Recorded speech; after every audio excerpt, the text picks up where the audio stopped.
Welcome to MIA 2K. Your ticket from Miami to Seoul. We're Kathy and Laura, and we're so happy you could join us today. You probably know us from, just kidding, you don't know us yet. We're just two Miami girls with obsessive fandom tendencies who fell into the inescapable void of Korean entertainment.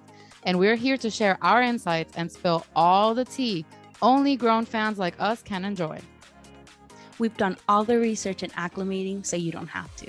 Before we begin, please make sure you're following us wherever you listen to your favorite podcast. And if you love visuals like us, you can watch us on our YouTube channel. We drop episodes with our hot and sunny takes every week. Hi, guys. Hello, hello.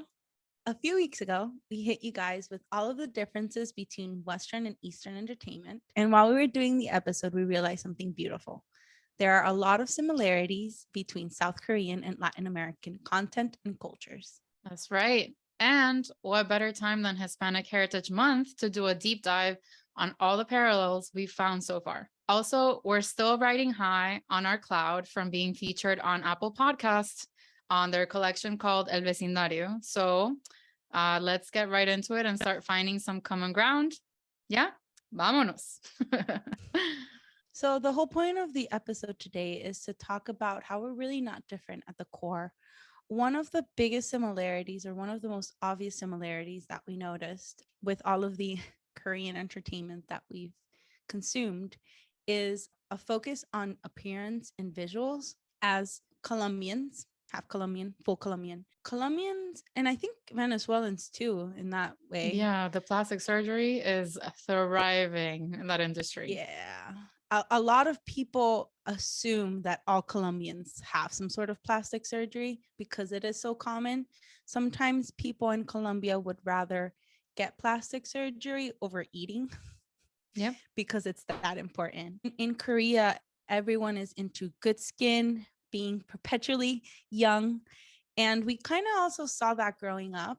For example, my mom would always tell me, if you're not wearing earrings, you really can't leave the house.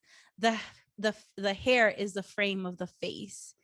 And you don't really see women, older women, wearing their natural hair. It would always be dyed because canas, don't know them. So in that sense, we're very similar. One thing that we also noticed is just going to the grocery store, going on an airplane, you always try to look your best.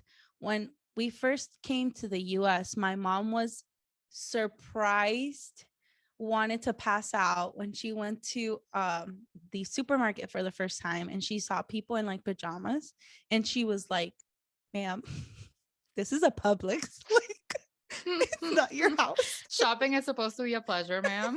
You're not pleasing my eyes right now.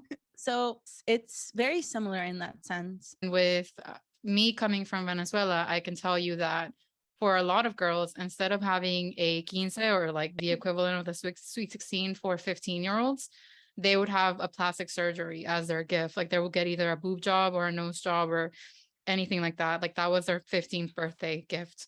So yeah, appearance and visual stuff in Latin America, I think especially in Colombia, Venezuela, and Brazil, which are also countries that tend to make it to the top 10 in Miss Universe contests.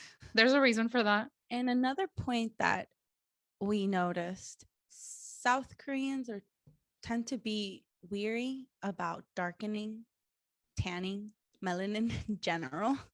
And that kind of happens in South America too.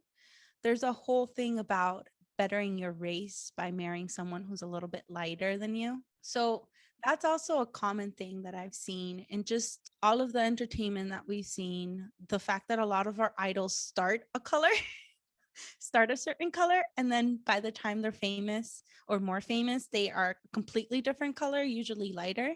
So that's also a commonality that I saw. It's I don't funny think that you say that, because today, literally, my mom had a friend over that came to visit, and she's, I think, in her 60s maybe, and she's Colombian, but she's lived here for years. And I was having lunch and I'm wearing biker shorts, and she's looking at my legs and she goes, "Oh my God, your legs are so pretty. You're so white." And I was like, I'm trying to get tan all the time. I feel like horrible that I don't look tan enough. And she's like, I'm so tan right now. This is not good. Like it's very prevalent that people are trying always to look pale and white. Well, not people. I think a lot of women, younger women, like to look tan because it's better for looking skinnier and looking more toned.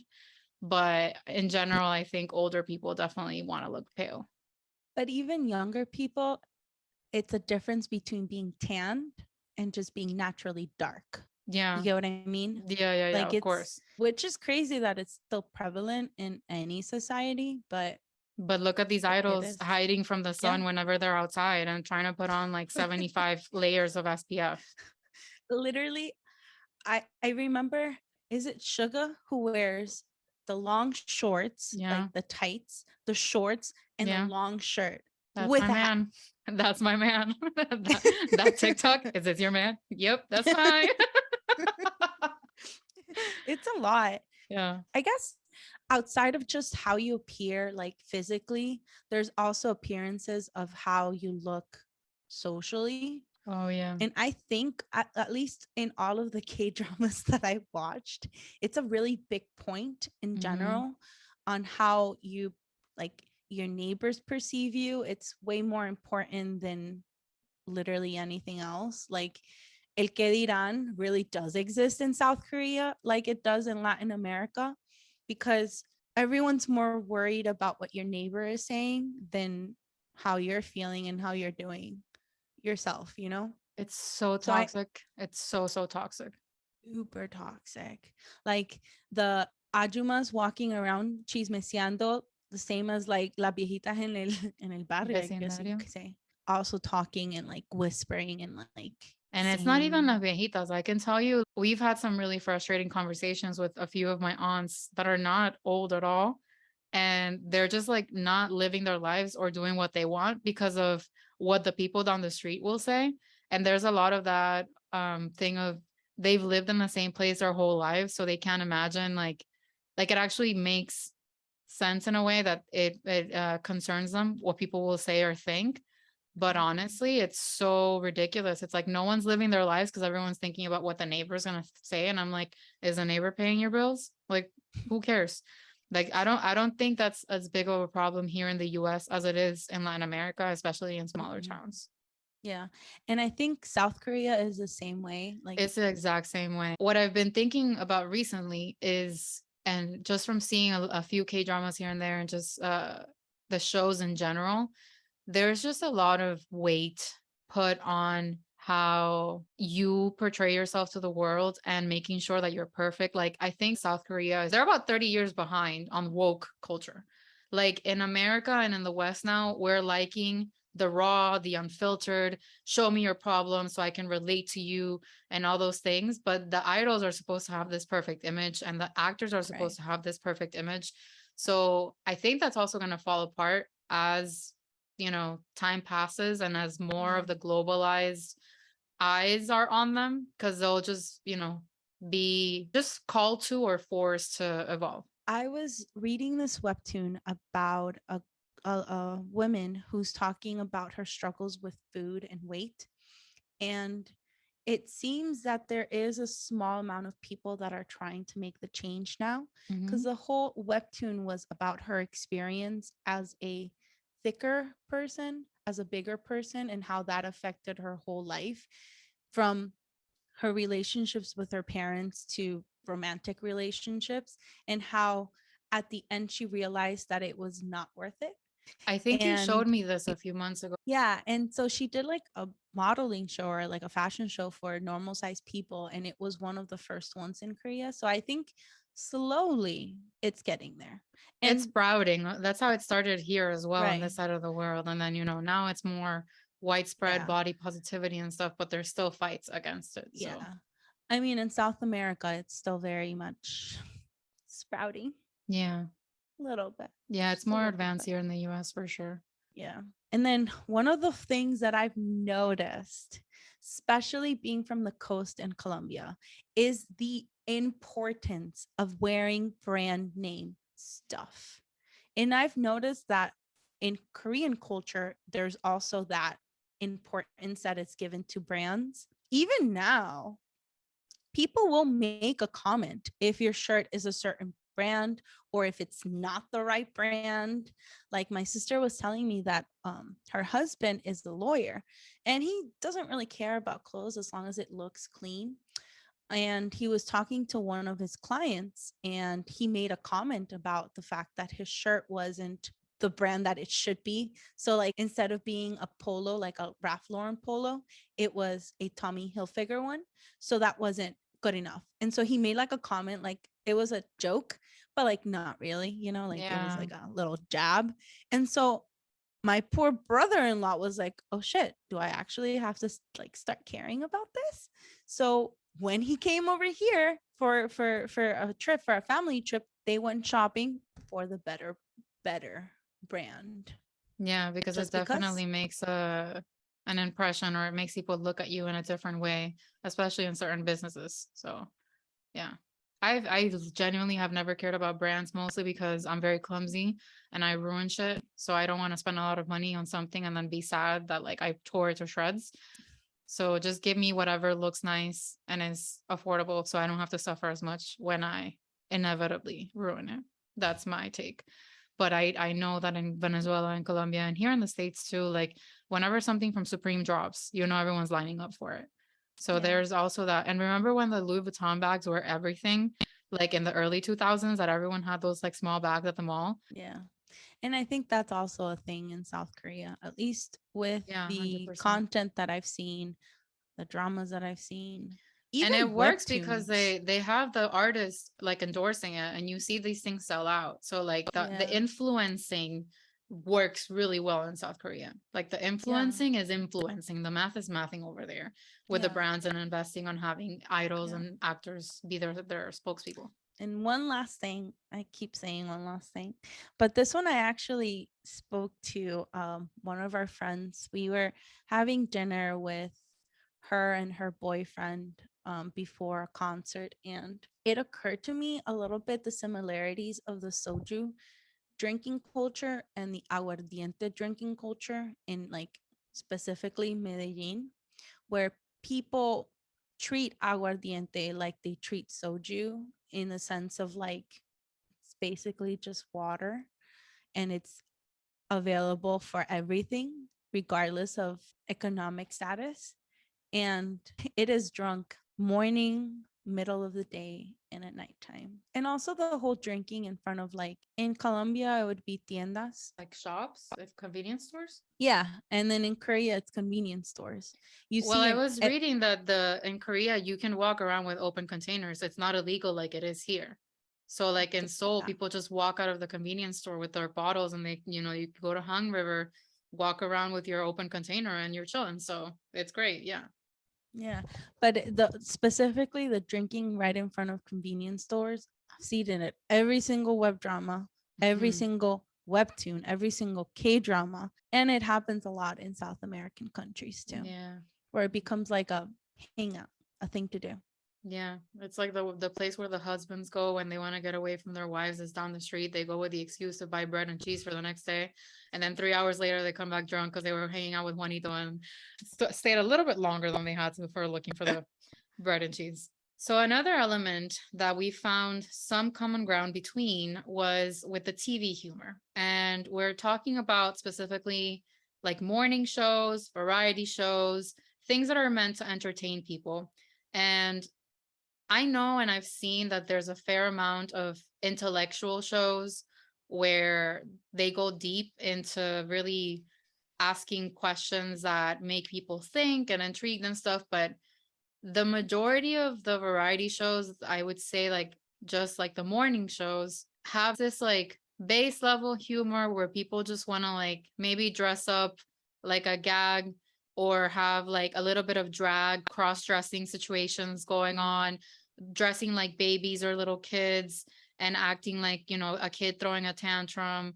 There's a lot of like that base level humor with like low hanging fruit jokes.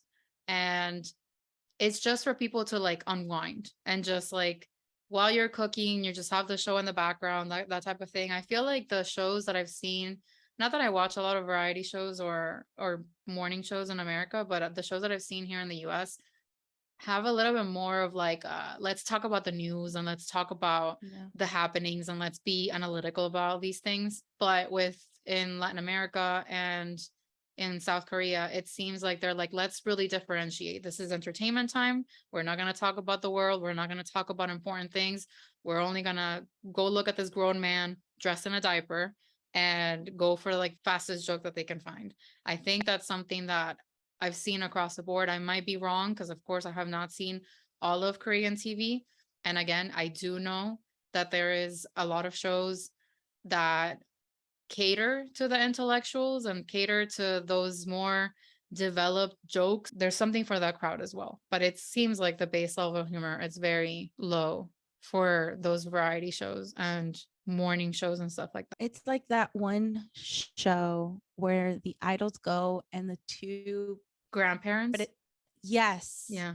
I feel like I've seen something similar in South America. Well, I mean, El Where- Chavo is like, it's like the Well, yeah, no, funniest. but like where they like Yeah. interview people in a certain character. Yeah. I mean, well, Sábados Felices on Saturdays in Colombia, that's That's a true. show where like the comedians take on a character and then they speak with the host in character.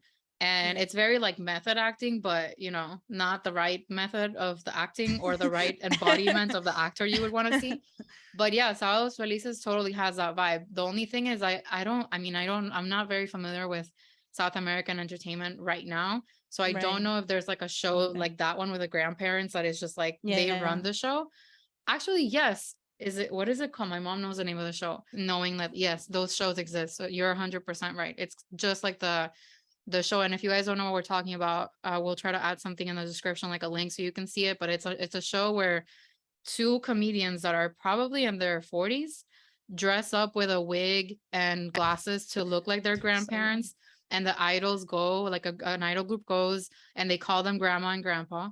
And then they play games. And then, you know, the goal at the end is to be able to promote their song that they're doing the comeback for and they're doing the appearance on the show for. And it's just, you know, very like, oh, that's cute. The grandma and the grandpa, and they're very good comedians. So they make really funny jokes and everyone Yeah. has a good time. And it's just like a light show that no one, you know, you don't have to put your thinking cap on. You can just like watch, relax, No. laugh if it's funny, not laugh if it's not funny, enjoy the idols. And it's just, it makes it friendly for literally anyone in the family. So we know of shows like that as well in Latin America. And I've watched a lot of those episodes because it's exactly what Kathy said. It's stupid. And it's the same formula over and over. And sometimes I find comfort in that. Okay, so I just confirmed with my mom. It's called the Suso Show. The guy's name is Suso, and he's in character, and it's terrible, to be honest. I'm not a fan, but yeah, it's kind of that thing. Like he's in character. He says stupid shit, and he interviews people, and it has a 3-star rating. No, 6.4 out of 10 stars on IMDb. So I'm not the only one who doesn't like it. But people watch it. People watch it. He looks so bad. I will include an image. He looks terrible. So yeah, the Suso Show. Don't watch it, but it has the vibes. It fits the vibe check for the Korean TV humor stuff that we see. The third point that we wanted to mention is that Asia and Latin America, at least the countries that we're familiar with, have a common ingredient that must be found at every single meal, at least like the big ones of the day, and that is rice. In Asia, we've seen in South Korean content that they have actual heavy salty foods for breakfast as well, which is not as common in Latin America. But like aside from that, I think I've heard my mom my whole life say, if there's no rice on the plate, it's not a meal. So Right. we've seen the appearance of rice in every single household in Venezuela and Colombia, at least. It's not necessarily something that we'll see in every Latin American country present at every meal, but at least in Colombia and Venezuela, it very much is. The only difference I think we found so far is that I see like idols, like when Rosie was getting ready for the Met Gala, she was like, I need rice. If I don't have rice, I didn't have a meal. And I'm like, this really skinny girl eating rice is so weird to me, because in Latin America, whenever you have to go on a diet, the first thing that goes is the rice. The rice is considered a heavy, complex carb because it's usually white. I don't think a lot of people like brown rice in Latin America. So yeah, the white rice is one of the first things to go in a diet, but it looks like in Asia, they still eat it even if they're dieting or just regardless. Like it's something that it's not seen as a fattening thing. Well, in South America, or at least where we're from, we also make it with oil and salt, which might Yeah, be why it's not the probably. healthiest thing. You know what that reminded me of? You know, in the soup Yeah. where V makes that rice thingy, Yeah, that he makes it with sugar and water in the pan right? as like a crunchy morning thing. Right. Yeah. In Colombia, it's called cucayo, or at least in Barranquilla, it's called cucayo, but we don't really make it sweet. It's just when you cook the rice, you make sure that it stays on low heat for a while. So the Like the right, cucayo is a byproduct of making rice in a but specific it's way. but it's only because we're using a cauldron and they're using a rice cooker. You're not gonna get cucayo from a rice cooker. The way So you just if said they were cucayo like a using gringa. cucayo. Cucayo. if they if they made rice in a cauldron, in a, oh my god, I forgot the word in Spanish, Caldero. in un caldero, it would make cucayo. Very Going, big but deal. it Very depends on the big deal person. in my I hate household. cucayo. My mom and my grandma will literally fight each other for like the hardest pieces of rice that are in the Ugh. cauldron. The harder and the more burnt, the more they want it. And like I have sensitive teeth, so like I want nothing to do with crunch. I want, like, a few days ago, my mom gave me rice with some cucayo, and I was literally looking at her like, ew. Like you know that I only do the soft, beautiful, fluffy rice. Why is this hard shit in here? Because I don't do crunchy. So it just it I know in the coast of Colombia, cucayo is like el pan nuestro de cada día. Like Huge deal. huge deal. In my family, we fight for it. The more important member, based on age, Yeah. usually gets the perfectly golden cucayo. The younger ones, or the ones that are feeling like they can endure and take one for the team, get the one that's a little bit more burnt. But it is always a fighting point. Always a fighting point, because everybody wants it. We fight for it. I used to have that as a meal. Like, my mom would make rice for lunch, and when I would go home from work, what I would have is the cucayo with ketchup. Oh yeah. I have rice with ketchup all the time. Yeah. My mom So also doesn't good. cook dinner. She only cooks once a day. It's so good. Yeah. That was my whole meal. I just don't like the crunchy, but I would have rice with ketchup and mayonnaise all the time, or rice with No. eggs, or Oh yeah. rice with cheese. Rice with Yeah, anything just hits the spot. But for me, it's true. fluffy, soft rice, not the crunchy cucayo from the Cucayo bottom is of the the shit. cauldron. Yeah, good for you. I'm glad your No. teeth can sustain it. Mine can't. Moving on. Recently, I don't know if it was Kathy who sent it to me or I saw it on my own TikTok account, where it was a video of a Latin American boy band from like the 80s I called sent it to Menudo. you because I sent it to a bunch of You people, and sent it? and I was like, I don't want to hear anything about me liking K-pop dudes after you've seen this. Because if you guys see the video, it is literally idols. Like, the flashy outfits, the synchronized dancing. Like, in South America, people are still not super woke, right? So when a male presents or has how do you say that? Wearing makeup and just Right. presents like a little bit more feminine. What Kathy said. It's looked down upon. It's like, oh my God, what is this? Blah, blah, blah, blah. That video that So for those of you who don't know, there's a band called Menudo, which became really popular in the 1970s, 1980s. And you might not have heard of Menudo, but you probably definitely have heard of Ricky Martin or Ricky Martin. So Ricky Martin started out in Menudo, and that's where he became popular as a in a Puerto Rican band, and then he became a solo artist after that. So a lot of what I grew up on was my mom gushing about how menudo was like the hottest thing ever. But I, in the 90s, there was like no YouTube and no nothing. So I just heard about menudo. I didn't really know like what it was about. But more recently, there's been all these TikToks going around of, us getting judged as fans of K-pop because they're wearing makeup and tight clothes. And then you look at the clips from menudo and mama, hello.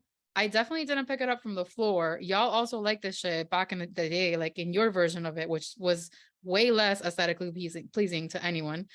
Juan Gabriel, hello. My Juan grandma, Gabriel. my grandma liking Juan Gabriel. That was like her entire personality for years. So yeah, there's aside from menudo for the Latin countries, obviously the more wide known were bands like Kiss, which were, even though they were like heavy metal and like intense with their manly stuff, they wore a lot of makeup and they wore very tight spandex like clothes. And then there's David Bowie, there's Mick Jagger, there's Queen. So, there was a lot of flamboyancy going around and women were all about it, both in Latin America and here in the States. So I don't know why they're hating on us like in K-pop because they did it first. They need to stop with the judgment and just join in the fun, Just like join, man. it's a good ass time. And I don't want to be that girl, but like all of these guys are way more talented than any of those idols back in the day. Hello, like you watch an episode of like any Korean variety show, most of them can paint, a lot of them can do like martial arts and some kind of like excel in sports. They're very talented making music, singing, dancing, very high octane and intense choreos. Menudo has nothing on K-pop. I'm sorry. And that's what we should tell our mothers. Yeah. And then finally, Kathy made a good point comparing trot, which would be like the Korean traditional pop music would be trot, right? And in South America, especially Colombia, there's vallenato, and it has the same vibes, to be honest. Yeah. It has the same vibes. It has the music sounds very different, but the vibes are there. Like just in the way that I guess now the younger people that sing vallenato dress, I guess a little bit more modern, but at least the ones that our parents grew up with, and I guess in turn us too, they had this very particular way of dressing up that was just sus. In the case of Venezuela, I wouldn't say that this was pop, but our national music, our national traditional music, it's called joropo. So yeah, trot, joropo, and vallenato being like our national exports just makes sense. Like it's not super popular, but it's our export and it's the music that we're proud of on a national level. And then it doesn't go anywhere from there. Like it doesn't leave the country. No one cares about it outside. Very niche. And it's mostly sappy romantic songs. Yep. With like, I always say that like you just, well, doesn't apply to this, but when you listen to vallenato, you just get hot. Like you feel like you're in like some humid ass place and you're just wanting to maybe grab a beer because like it's a vibe. I used to hate vallenato and I used to say that like it was drunk, heartbroken man music. Like I could just envision the man drunk as fuck on aguardiente antioqueño or ron Medellín or Old Par, right? It's either one of those 3 bottles on hand or maybe a lot of águilas if he's, and just dancing either like by himself, embarrassing himself like at some place, listening to vallenato at 5 a.m. because of his wife or girlfriend that left him, or just like, I don't know. But at this point, I know that vallenato is just like, you just listen to it all day, every day. And at home, it is what it is. It's repetitive. Somehow it's the same sound, but the songs sound like are different. Bass. Yeah. And then like, I mean, with the accordion being the instrument, every vallenato has to have accordion, so it's always gonna sound somewhat similar. And also with the singing, you have to sing it in a specific manner. Cadence. Yeah. Yes, which from what I understand, trot music is the same. It's about singing it in a specific way and that kind of stuff, which vallenato is basically the same. Like if you don't have this one particular type of voice, it's something about the intonation and yes, the type of voice. Like there's only certain artists that are like that have that like crying voice that just like digs, and the ones that don't have that, and it's like people that have made it in country really big is because they have that that twang. specific type of They call southern it, yeah. twang. Exactly. Yeah, That's it. yeah, yeah, yeah. But yeah, it's like a certain type of voice. Vallenato is very nasal. Mm-hmm. It's the vibe, guys. The It vibe is is. very, very similar. Very, very similar. We all sort of hate it a little bit, but at the same time we don't. And like you will catch us singing to it, and somehow we know them all and we don't really want to, but we do, and we sort of want to sometimes when we're drunk. So it's a vibe.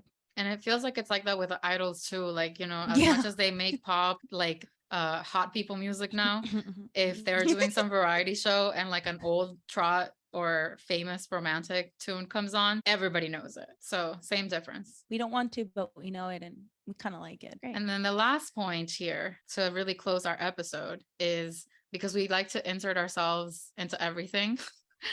Because as you guys well know at this point, we live in Miami, even though we both were raised and in Latin America. So I find some sort of comfort, even though there's a 13 to 14-hour difference between Miami and South Korea. I find a little bit of just like connection because we're kind of on the same level when you look at the globe in terms of like I don't know if it's latitude or longitude. I failed Are geography. we I was telling really? Laura the other day. It's close. It's not the same, but it's close. And then both Florida and South Korea are peninsulas. So that means we're like protruding land and they kind of look ish similar, not the same. It's not exactly like Florida looks like a gun and South Korea obviously is cut off from the land because North Korea has a connection to it at the top, but the kind of shape of the peninsula is kind of reminiscent of each other. So for us Miami people finding that common ground with looking kind of similar and on similar levels with South Korea, it just feels like maybe we're not that different. And even though the weather is significantly different in the winter and we don't have winter in our side, it just I don't know. It'll just feel like home, I guess. I don't know what to say. Surrounded It's by water on all sides. because they're on the same latitude as DC. Latitude. There Soulless, you go. There you go. which is pretty Not that far close to off. Yeah, Miami. that's what I was saying. Yeah. It's not the same. It's just not that far off. So that's why we feel automatically connected and magnetized. The pull is there. Typhoons and hurricanes is another thing. There you go. Struggle. Anyway, with that, we would like to say thank you so much for listening, watching. Please check us out on Apple Podcasts under El Vecindario, more specifically, Con Mi Gente. We're really excited because we just hit 500 followers on Instagram. So as a thank you to everyone who has so graciously followed us and stuck with us to enjoy our content, we're running a small giveaway and we are gifting one lucky follower with a multi-fandom light stick lanyard. And y'all don't understand how useful this thing is until you start dropping your light stick at events and that hurts your heart. And then you're like, I need a solution. So on our Instagram, we have the giveaway post is pinned to our feed. So you'll see it as soon as you go and check out at MIA2K podcast on Instagram. Look at the post and follow the instructions, which I think are on the second slide of the post. So it's just make sure you're following us, like the post, and tag 3 friends. It's super simple. And Laura also posted something on our stories of her wearing the shit out of that lanyard for multiple concerts. Guys, it's it life-changing. has changed my life. Yeah. Because when we say lanyard for your light sticks, it literally means where you're carrying your light sticks on a lanyard. I've used it with 3 different light sticks, all very different widths, and they are perfect. I can take pictures, jump up and down, and that thing is still there safely close to my body and not on the ground. Yeah. So listen, I'll tell you my experience so you guys can understand why we're pushing so hard on this little giveaway, because I don't think people understand how big of a life change this is. But okay. PTDLA, we went both days in November. Both days, some dumb bitch working security made me drop my light stick, my army bomb. Because the thing is nowadays, most venues have a limit on bags, the size of the bag, and maybe you have to wear a clear bag. And these light sticks are pretty big. So if they fit the bag, like within the dimension restrictions that the venue gives, then you can't fit anything else in your bag. So you're kind of fucked the rest of the night. So if you don't have a bag, or if the bag is too small, having the light stick just on your wrist is also not the safest. because you can still bump it into things. And once you need your hand to record, to eat, to drink, to buy things, to check your credit card, to go to the bathroom, whatever. So if you have it hanging from your wrist, it's probably going to bang itself against a lot of different surfaces and you might scratch it up. So the lanyard really fixes that problem because, and you'll see if you check out our Instagram stories, Laura has worn it as like a crossbody. She wears it as like a regular purse hanging from her arm. She puts it all around her neck like a I don't know, a dad at Disney. Lanyard. So there's multiple ways that you can wear it depending on the moment. And then, once you're ready to swing it around at the concert, then you figure out how to like do it, but you can still do it while it's hanging on your neck. So it's our way of saying thank you, and it means a lot to us. So that's why we're giving it to you. We make sure that we got the multi-fandom one, which means you can use it with absolutely any light stick. Just go to our Instagram, participate, and best of luck. The giveaway is open until September 30th, and we're going to draw the winner on October 1st, and we're going to post it on our stories. And Laura just got really excited and came to show you guys the lanyard. So if you're watching, enjoy her smiling and showing the shit out of the lanyard like a model on The Price is Right. I'm literally obsessed with this thing.